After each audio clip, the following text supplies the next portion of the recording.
Hi, in this question, nothing is given, and that is the beauty of this question.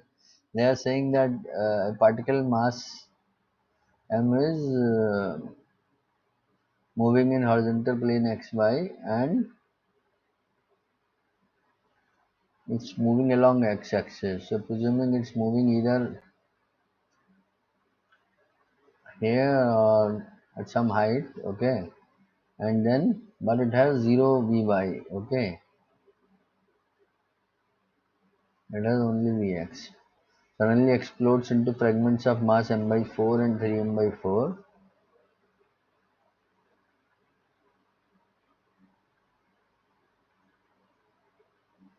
And an instant later smaller fragment is at y is equal to 15 centimeter. So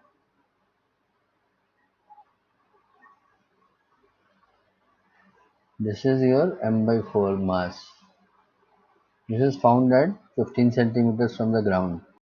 So the larger fragment that is instant is where. So what we will do is we will use center of mass concept.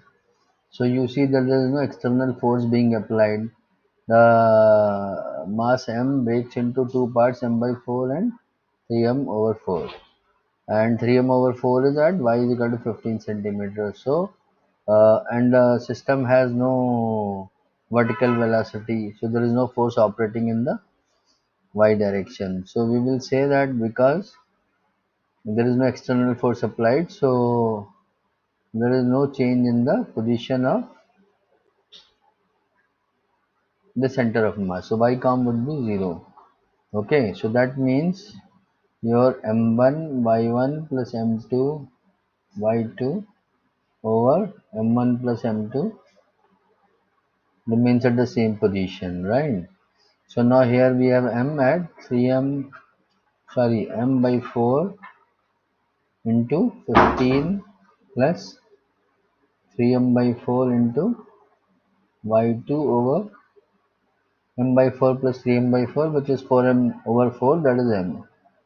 So that means y2 is equal to minus m by 4 into 15 over 3, and 4 also because this is 3m by 4. So this 4 cancels 4, so we get m cancels m, of course.